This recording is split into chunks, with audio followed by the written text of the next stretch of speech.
Hi friends, good evening. দেখুন, এইদিকে সূর্যদেব অস্ত যাচ্ছে। কত রঙের সমাহার। আর এই দিকে দেখুন, খুব লাইটলি হালকা করে রেনবো দেখা যাচ্ছে। দেখুন, রামধনু পুরোটা দেখা যাচ্ছে না,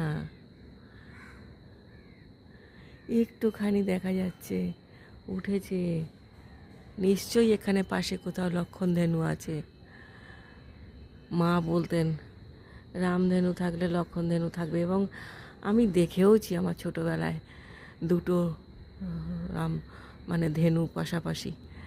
দেখুন কত সুন্দর। আমি কিন্তু এই রেনবোটাকে অ্যাকচুয়ালি আজকে ধরি, সূর্যদেবকে তো সামান্য একটু দেখিয়ে নিলাম। দেখুন, এখন খুবই দুর্লভ জিনিস একটা এই রেনবো। এখন দেখাই যায় না পলিউশনের কারণে।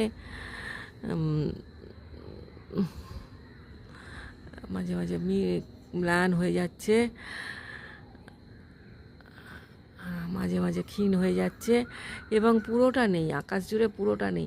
এই যে সাদা মেঘগুলো অ্যাকচুয়াল কভার করে আছে, কভার করে দিচ্ছে ম্যাক্সিমাম সময়টা।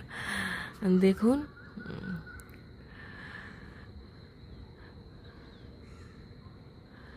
ঠিক সন্ধ্যার মুহূর্তে।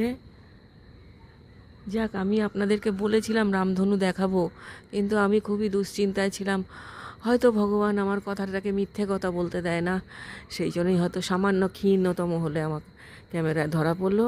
এবং আজকে আমি ছাদে বসে আছি সন্ধ্যাবেলাটায়, সন্ধ্যা নামার আগের পূর্ব মুহূর্তে। এখনও 6টা বাজেনি, পাখিরা সব বাসায় ফিরছে। আর ঠিক সেই সময় ধরা পড়লো। যাক, আপনাদের সাথে শেয়ার করতে পেরে আমি খুবই আনন্দিত। এইদিকে একটু সূর্যদেবকে আরেকবার দেখাই। দেখুন, এখন সম্পূর্ণ চলে গেছেন উনি। ভিডিওটা ভালো লাগলে অবশ্যই একটা লাইক, শেয়ার, কমেন্ট করবেন। আমার চ্যানেলটাকে সাবস্ক্রাইব করে আমার পাশে থাকবেন প্লিজ। দেখাচ্ছি কোথায় গেল। আমাকে আরও নতুন নতুন ভিডিও বানাতে উৎসাহ যোগাবেন।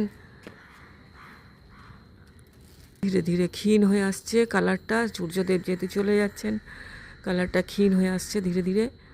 Thank you for watching.